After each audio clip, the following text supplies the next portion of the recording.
നമസ്കാരം സുഹൃത്തുക്കളെ. Tarot love energies 2.0 എന്ന നമ്മുടെ രണ്ടാമത്തെ ചാനലിലേക്ക് എല്ലാ മാന്യ പ്രേക്ഷകരെയും സന്തോഷപൂർവ്വം സ്വാഗതം ചെയ്തു കൊള്ളുന്നു. ചാനൽ ആദ്യമായിട്ടാണ് കാണുന്നതെങ്കിൽ ദയവായി ഒന്ന് സബ്സ്ക്രൈബ് ചെയ്യുക. വായന ഇഷ്ടപ്പെട്ടു കഴിഞ്ഞാൽ ലൈക്ക് ചെയ്യാനും ഷെയർ ചെയ്യാനും സബ്സ്ക്രൈബ് ചെയ്യാനും മറക്കരുത്. പേഴ്സണൽ റീഡിങ്ങിന്റെ വാട്സപ്പ് നമ്പറാണ് സ്ക്രീനിൽ കൊടുത്തിരിക്കുന്നത്. ഈ നമ്പറിൽ വാട്സപ്പിൽ മെസ്സേജ് ചെയ്താൽ മതിയാകും. അതുപോലെ ഡിസ്ക്രിപ്ഷൻ ബോക്സിലും നമ്പർ കൊടുത്തിട്ടുണ്ട്. അപ്പോൾ നമുക്ക് ഇന്നത്തെ തലക്കെട്ടിലേക്ക് ഒന്നെത്തി നോക്കാം. നിന്റെ ആത്മാർത്ഥതയുള്ളതും താഴ്മയുള്ളതുമായ സ്നേഹമാണ് എനിക്ക് നിന്നെ ഏറ്റവും പ്രിയപ്പെട്ടതാക്കുന്നത്. ഈ ഒരു വായനയാണ് നമ്മൾ ഇന്ന് ചെയ്യുവാനായിട്ട് പോകുന്നത്. തുടക്കം മുതൽ അവസാനം വരെ ഈ വായന നിങ്ങൾ കാണുവാനായി ശ്രമിക്കുക. നിങ്ങളുടെ വ്യക്തിയെ മനസ്സിൽ ഓർക്കുകയും ചെയ്യുക. സുഹൃത്തുക്കളെ, ഇന്നത്തെ വായനയിൽ നമുക്ക് കാണാൻ കഴിയുന്ന ഒരു കാര്യം എന്ന് പറയുന്നത്, ഈ വ്യക്തിയുടെ ജീവിതത്തിൽ എപ്പോഴോ മറഞ്ഞുപോയ ഒരു വ്യക്തിയുടെ സാന്നിധ്യമാണ് നിങ്ങളിൽ ഈ വ്യക്തി കാണുന്നത്. അതായത് ഉദാഹരണത്തിന്, ഈ വ്യക്തിക്ക് ഏറ്റവും പ്രിയപ്പെട്ട ഒരു സുഹൃത്ത് ഉണ്ടായിട്ടുണ്ടാകാം. ആ ഒരു സുഹൃത്ത് ഇപ്പോൾ ഈ വ്യക്തിയുടെ ജീവിതത്തിൽ ഇല്ലായിരിക്കാം. അപ്പോൾ ആ ഒരു സുഹൃത്തിൽ നിന്നും ലഭിച്ചിട്ടുള്ള സ്നേഹവും കെയറിങ്ങും സംരക്ഷണവും അതുപോലെ തന്നെ വളരെയധികം സ്നേഹാർദ്രമായിട്ടുള്ള സ്വഭാവവും കരുതലും എല്ലാം തന്നെ ഈ വ്യക്തിക്ക് നിങ്ങളിൽ നിന്നും ലഭിക്കുന്നു എന്നുള്ളതാണ് നമുക്കിവിടെ കാണുവാൻ സാധിക്കുന്നത്. അല്ലെങ്കിൽ ഈ വ്യക്തിയുടെ ഏറ്റവും പ്രിയപ്പെട്ട അച്ഛനോ അമ്മയോ ആയിരിക്കാം. അവരിപ്പോൾ ഈ വ്യക്തിയോടൊപ്പം കൂടെ ഇല്ലായിരിക്കാം. അപ്പോൾ അവർ ഈ വ്യക്തിക്ക് കൊടുത്തിട്ടുള്ള ആ ഒരു സ്നേഹവും പരിഗണനയും വാത്സല്യവും സത്യസന്ധതയും അതുപോലെ സംരക്ഷണവും എല്ലാം തന്നെ അതേപോലെ തന്നെ നിങ്ങളുടെ ഭാഗത്തു നിന്നും ഈ വ്യക്തിക്ക് ലഭിക്കുന്നു എന്നുള്ളതാണ് നമുക്കിവിടെ കാണുവാൻ സാധിക്കുന്നത്. അതുകൊണ്ട് തന്നെ ഈ വ്യക്തിക്ക് എപ്പോഴും നിങ്ങളെ മറ്റുള്ളവരുമായിട്ട്, അതായത് ഈ വ്യക്തിയുടെ പ്രിയപ്പെട്ടവരുമായിട്ട് താരതമ്യം ചെയ്യാനാണ് ഈ വ്യക്തിക്ക് ഏറ്റവും കൂടുതൽ ഇഷ്ടം. പലപ്പോഴും ഈ വ്യക്തി നിങ്ങളോട് മനസ്സ് തുറന്ന് പറഞ്ഞിട്ടുണ്ടാകാം, നീ എൻ്റെ അച്ഛനെ പോലെയാണ്, അല്ലെങ്കിൽ അമ്മയെ പോലെയാണ്, അല്ലെങ്കിൽ എൻ്റെ ഏറ്റവും പ്രിയപ്പെട്ട സുഹൃത്തിനെ പോലെയാണ്. അതുകൊണ്ട് തീർത്തും നിങ്ങളെ ഒരിക്കലും വേണ്ട എന്ന് വെക്കാൻ ഈ വ്യക്തിക്ക് സാധിക്കുകയില്ല എന്നുള്ളതാണ് മറ്റൊരു സത്യം. ഈ വ്യക്തിയുടെ ജീവിതത്തിൽ ക്ഷമ എന്താണെന്നും സ്നേഹം എന്താണെന്നും മുന്നോട്ട് എങ്ങനെയാണ് പോകേണ്ടതെന്നും മനസ്സിൽ വളരെയധികം ഫ്ലെക്സിബിലിറ്റി ഉണ്ടാക്കിയെടുത്തിട്ടുള്ളതും ഒക്കെ അതെല്ലാം തന്നെ നിങ്ങളിലൂടെ മാത്രമാണ്. ഈ വ്യക്തിയുടെ സ്വഭാവത്തിൽ പോലും ഒരുപാട് മാറ്റങ്ങൾ സംഭവിച്ചു എന്നുള്ളതാണ് നമുക്കിതിലൂടെ കാണുവാൻ സാധിക്കുന്നത്. മര്യാദക്കൊന്ന് സംസാരിക്കാനോ പെരുമാറാനോ ഒന്നും തന്നെ കഴിവില്ലാത്ത ഒരു വ്യക്തിത്വത്തിനുടമയായിരുന്നു ഈ പേഴ്സൺ. അതിൽ എല്ലാം തന്നെ മാറ്റിമറിച്ചുകൊണ്ട് സ്നേഹാർദ്രമായി ഈ വ്യക്തിയെ കൊണ്ട് സ്നേഹിപ്പിച്ചിട്ടുണ്ടെങ്കിൽ അത് നിങ്ങളുടെ കഴിവ് കൊണ്ട് മാത്രമാണ്. നിങ്ങൾ അത്രമേൽ ഈ വ്യക്തിയുടെ ജീവിതത്തിൽ പ്രാധാന്യം ചെലുത്തിയിട്ടുണ്ട് എന്നുള്ളതാണ് നമുക്കിവിടെ കാണുവാൻ സാധിക്കുന്നത്.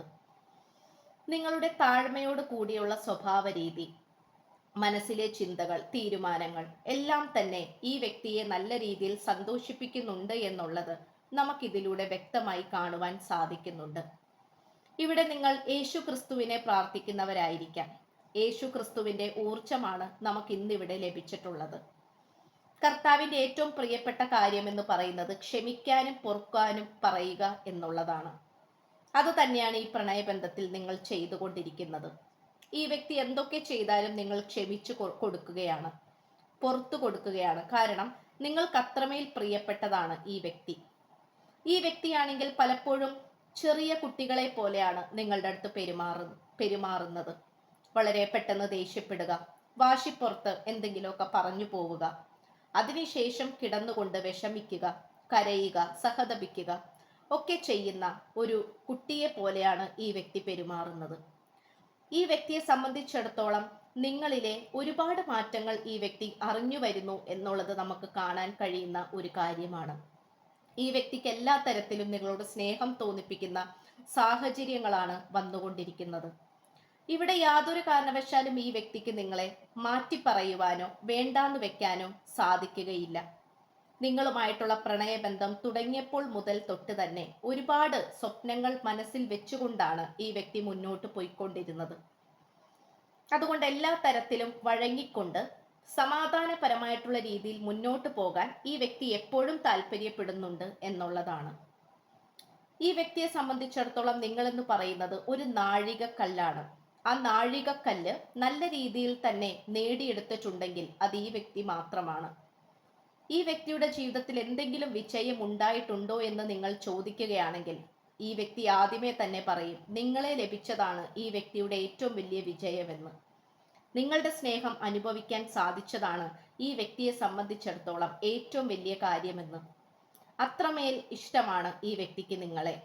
ശത്രുക്കൾ എത്രത്തോളം നിങ്ങൾ രണ്ടുപേരും തകർക്കുവാൻ ശ്രമിച്ചാലും അതൊരിക്കലും നടപ്പിലാവില്ല എന്നും അതൊരിക്കലും നടക്കുവാൻ പോകുന്നില്ല എന്നും സൂചിപ്പിക്കുന്ന കാര്യം തന്നെയാണ് നമുക്ക് ലഭിച്ചിട്ടുള്ളത്. ഇവിടെ നമുക്ക് പറയാൻ സാധിക്കുന്ന ഒരു കാര്യം എന്ന് പറയുന്നത് ഈ വ്യക്തിയെ ചില കാര്യങ്ങൾ അസ്വസ്ഥതപ്പെടുത്തിക്കൊണ്ടിരിക്കുന്നുണ്ട്. അതായത് ഈ വ്യക്തിക്ക് കരിയർ പരമായിട്ടുള്ള ചില കാര്യങ്ങളിൽ വിട്ടുവീഴ്ചകൾ അല്ലെങ്കിൽ ചില കാര്യങ്ങൾ വേണ്ടാന്ന് വെക്കേണ്ടി വരുന്നുണ്ട്, ചില കാര്യങ്ങളിൽ നന്നായി പരിശ്രമിക്കേണ്ടി വരുന്നുണ്ട് എന്നിങ്ങനെയുള്ള കാര്യങ്ങളൊക്കെ ചെയ്യേണ്ടി വരുന്നുണ്ട്. അതിൻ്റെതായിട്ടുള്ള ബുദ്ധിമുട്ടുകളും പോരായ്മകളും എല്ലാം തന്നെ ഈ വ്യക്തി മനസ്സിലാക്കിക്കൊണ്ടിരിക്കുകയാണ്. ഈ വ്യക്തിയെ സംബന്ധിച്ചിടത്തോളം അതിൻ്റെതായിട്ടുള്ള ബുദ്ധിമുട്ടുകൾ കരിയർ പരമായി ഈ വ്യക്തി അനുഭവിച്ചു കൊണ്ടിരിക്കുന്നു. അതിൻ്റെതായിട്ടുള്ള ഫ്രസ്ട്രേഷൻ അല്ലെങ്കിൽ മാനസിക പിരിമുറുക്കം ഈ വ്യക്തി പലപ്പോഴും നിങ്ങളുടെ അടുത്ത് പ്രകടിപ്പിച്ചിട്ടുണ്ടാകാം. അതുകൊണ്ട് തന്നെ ഈ വ്യക്തിയെ സംബന്ധിച്ചിടത്തോളം നിങ്ങൾ എന്ന് പറയുന്നത് അത്രയും പോസിറ്റീവായിട്ടാണ് നമുക്ക് കാണുവാൻ സാധിക്കുന്നത്.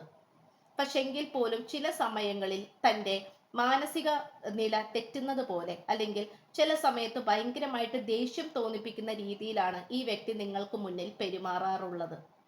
പക്ഷെ അതൊരിക്കലും മനസ്സുകൊണ്ട് വിചാരിച്ച് നിങ്ങളോട് ദേഷ്യപ്പെടുന്നതല്ല. ഈ വ്യക്തിയുടെ ജീവിതത്തിൽ ഓരോ കാര്യവും മര്യാദക്ക് കൊണ്ടുപോകണം എന്നുള്ള വാശിയിലൂടെയാണ് ഈ വ്യക്തി കടന്നു പോയിക്കൊണ്ടിരിക്കുന്നത്. അതുകൊണ്ട് തൻ്റെ ജീവിതവും കരിയറും സാമ്പത്തിക സ്ഥിതിയും എല്ലാം മെച്ചപ്പെടുത്തിയെടുക്കണമെന്നും നല്ല നിലയിൽ കൊണ്ടുപോകണമെന്നും ഈ വ്യക്തി എപ്പോഴും ആഗ്രഹിക്കാറുണ്ട്.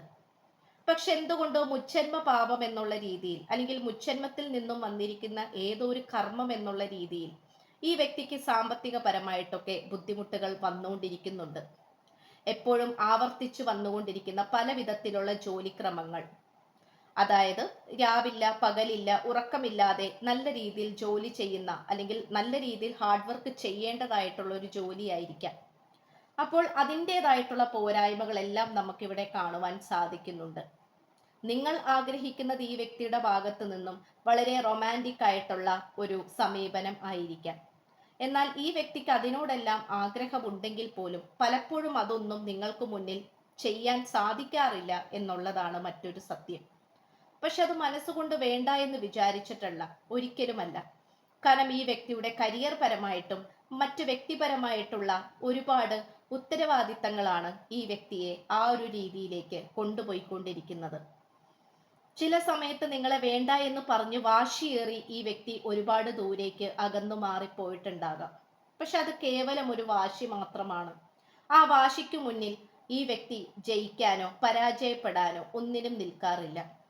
ആ ഒരു വാശി കഴിഞ്ഞു കഴിയുമ്പോൾ വീണ്ടും തൻ്റെ അമ്മയുടെ അടുത്തേക്ക് തൻ്റെ കുഞ്ഞ് തേടിയെത്തുന്നത് പോലെ ഈ വ്യക്തി നിങ്ങളുടെ അടുത്തേക്ക് തേടിയെത്തുക തന്നെ ചെയ്യാറുണ്ട്. ചില സമയങ്ങളിൽ വാശിയും ദേഷ്യവും അതുപോലെ ഇമോഷണൽ ഇംബാലൻസും വരുന്നത് ഈ വ്യക്തിയുടെ ജീവിതത്തിൽ വന്നിരിക്കുന്ന ഒരുപാട് ഉത്തരവാദിത്തങ്ങൾ കൊണ്ട് മാത്രമാണ്.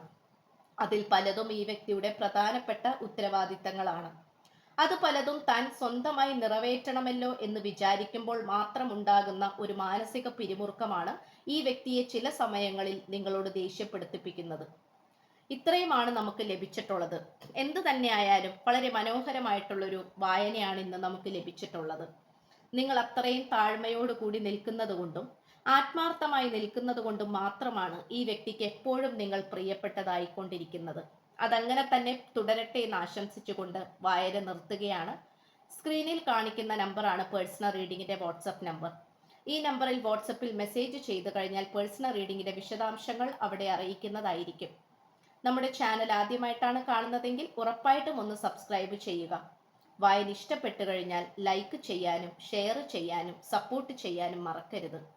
അപ്പോൾ പുതിയൊരു അധ്യായത്തിൽ കാണുന്നത് വരേക്കും എല്ലാ മാന്യ പ്രേക്ഷകർക്കും എൻ്റെ വിനീതമായ നന്ദി, നമസ്കാരം. God bless you.